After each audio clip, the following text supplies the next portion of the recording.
오늘 해볼 이야기는 조금은 단순하고 흥미로운 이야기를 하고자 합니다.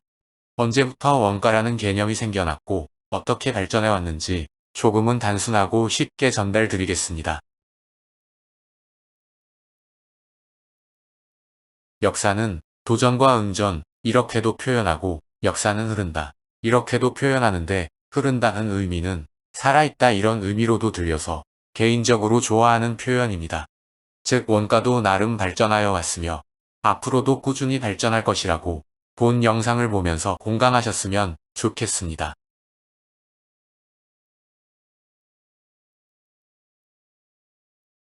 원가의 개념이라기보다는 회계의 개념이겠지만 큰 틀에서 기원전 약 3600년 시기 그리스 로마 시대에 지은 로마의 한 건물에 벽에 매년 80분의 1씩 차감하는 표시를 한 흔적이 발견되었으며 따라서 벽의 가치를 차감하여 왔다고 기록되어 있습니다.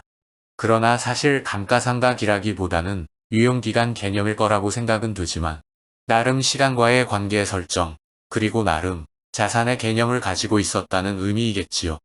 그리고 BC 2600년 전에는 바빌로니아인들은 점토평판에 타인에게 빌려준 것을 기록한 흔적, 즉 대출과 같은 상거래 기록이 남아있다고 알려져 있습니다.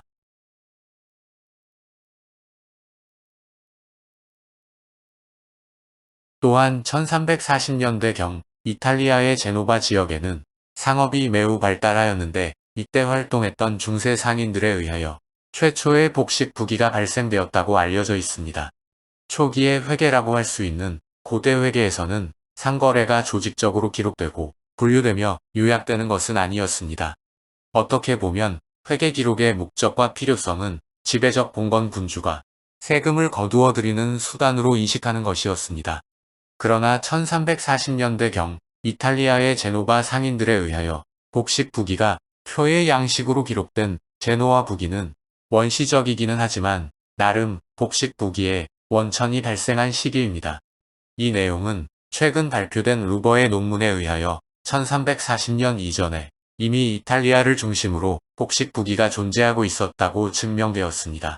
또한 수표와 어음, 나름의 환율 관리도 중세 상인 계급에서 발생한 제도로서 어쩌면 자본주의 태동을 알리는 시기였다고 할 수 있습니다.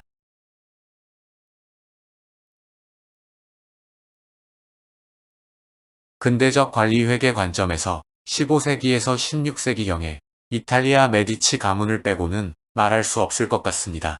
메디치 가문에 의하여 원가를 처음으로 기록하기 시작했다고 알려져 있습니다. 특히 로렌조 데 메디치는 경제학과 재무에 관심이 많았으며 그의 경영 방식과 재무 기술은 원가 관리 및 회계 분야에 많은 영향을 주었습니다.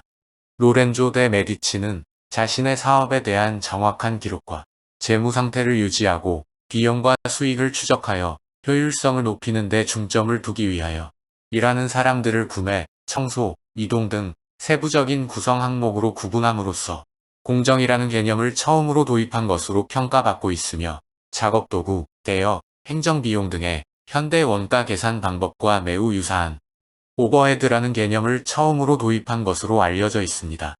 또한 이렇게 기록하고 통계내며 관리하는 작업이 의미뿐만 아니라 실질적으로 성과를 내는 작업이라는 것을 주장하였습니다.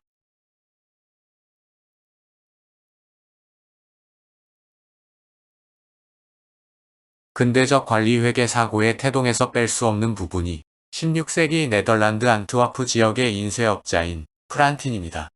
안트워프는 16세기부터 18세기에 이르는 동안 인쇄업이 발전하였으며 유치한 수준일 수는 있으나 복식 부기를 제조업의 원가 계산 제도에 적용한 초기 원가회계 발전의 전환점이라고 할 수 있습니다.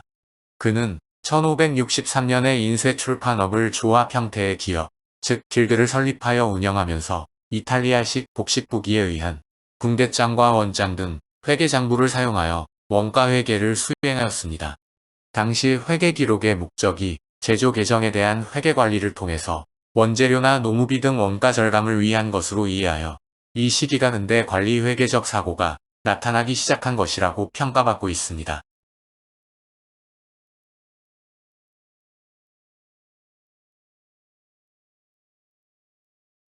기존의 협동조합, 즉 길드 형태의 제품 제조, 상품 유통의 구조에서 산업혁명은 커다란 변화를 미치게 됩니다. 대량 생산, 대량 유통의 형태는 산업 구조를 바꾸었을 뿐 아니라 원가 회계에도 많은 고려사항과 변화 요인이 발생하게 됩니다. 특히 기업의 규모가 증대함에 따라 관리라는 요소가 더욱 중요해지고 고정자산에 대한 투자 증대와 빌린 돈과 자기자본에 대한 이자, 그리고 자산의 평가 방법 등에 대한 문제점들에 대한 고민이 필요한 시기가 되었습니다. 즉, 원가 회계에서는 곡식 부기에 의한 원재료 계정의 집계 체계에서 벗어나 제조 간접비의 회계 처리 등이 더욱 중요한 과제로 등장하게 됩니다. 또한 이때 아담 스미스의 국부론 영향과 프랑스 켄의 중심의 중농주의자들의 주장에 따라 자유무역으로 이행되어 관세 장벽의 철폐까지 논의되었으며 영국, 프랑스, 미국의 경제는 산업혁명과 자유무역에 힘입어 급속도로 발전하게 됩니다. 또한 기술 변혁은 회계적 사고에도 큰 영향을 끼쳤으며 특히 원가회계와 감가상각에 대한 급격한 발전을 이루게 됩니다.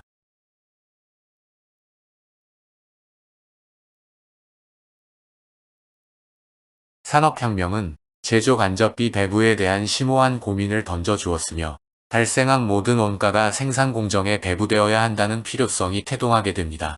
원가 회계의 급속한 발전을 보인 1890년에서 1915년에는 원가 기록을 회계와 결합시키려는 노력을 하게 됩니다. 원가 회계 발전에 따라 재고자산 평가 개념의 변화, 제조 간접비의 배부, 정보 이용자를 고려한 회계 기록 방법이 발전하게 되고 상급자와 규제기관에 보고하는 회계보고서의 발전을 이루게 됩니다. 19세기 감가상각 개념이 정립되어 자산을 재고로만 관리하는 것에서 감가상각 개념이 추가되어 인식되기 시작하였습니다. 즉, 감가상각을 비매각 상품으로 정도로 인식하여 유지비만을 당해 기간 비용으로 인식하던 방식에서 단순 자산이 아닌 비용화 대상으로 자산을 바라보게 되었습니다.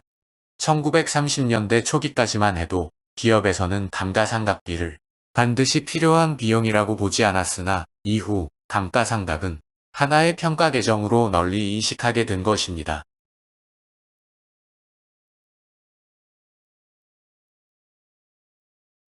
19세기 미국의 대륙 횡단 철도 회사에서 원가 특성에 따른 계정 분류와 단위당 원가 개념이 정립되게 됩니다. 단위당 원가의 개념은 철도의 판가 전략 및 원가 절감과 관리의 기초 자료로 활용하기 위하여 1톤의 화물이 1마일을 가는데 소요되는 비용을 추정 및 계산할 수 있어야 했습니다.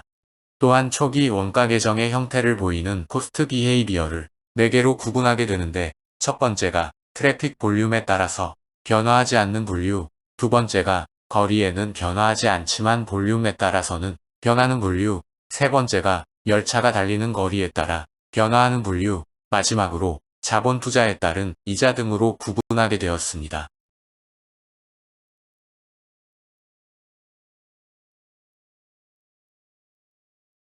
20세기에 접어들면서 과학적 관리 기법이 원가 회계에 접목되어 발전하게 됩니다.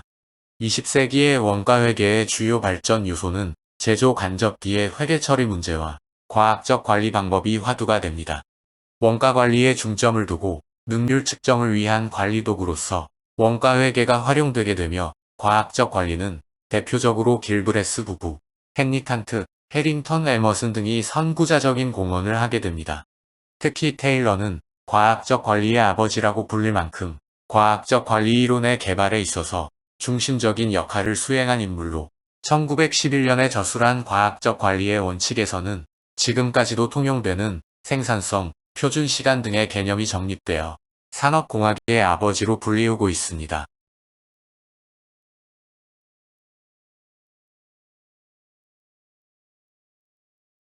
세계 2차 대전 이후 원가 회계는 경영관리상의 문제를 해결하는 데 도움이 되는 정보를 제공하는 수단이 되어야 한다는 사명으로 발전하게 됩니다.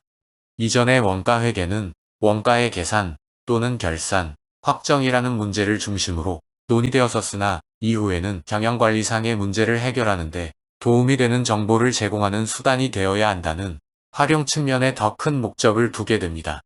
즉, 전략적 관리 회계의 등장과 같이 합니다.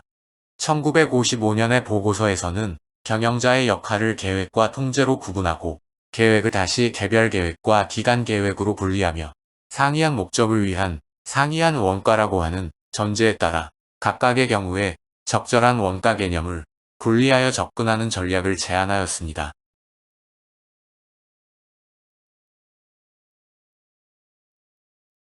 1990년대 이후에 미국은 일본에게 원가 경쟁력으로 밀리는 매우 어려운 시기를 맞고 있었으며 그 원인의 하나로 미국 기업들의 전통적 회계 시스템에 대한 비판에 원가 회계는 직면하게 됩니다. 즉, 일본의 독특한 회계 시스템에서 그 원인이 있다는 판단으로 원가 회계는 적극적인 역할을 해야 한다는 필요성을 인식하게 됩니다. 당시 일본은 카이젠 코스팅, 타겟 코스팅, 컨커런트 엔지니어링, 표준 원가 등 다양한 원가 기법들을 쏟아내고 있는 시기였습니다.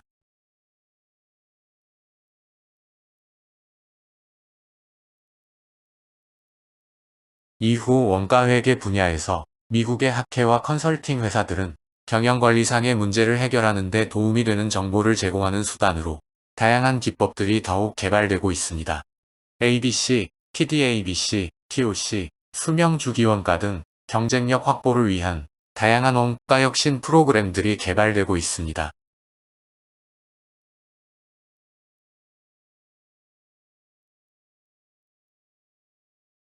사실 원가회계 역사 지식이 많다고 하여 원가 계산을 잘하거나 원가 관리를 잘하는 것은 아니지만 원가에 대한 흥미를 잃지 않고 더 발전시킬 수 있는 요인은 되지 않을까 하여 정리해 본 자료입니다.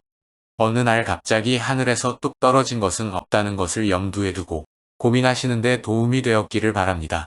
다음에 더 좋은 영상으로 찾아뵙겠습니다. 감사합니다.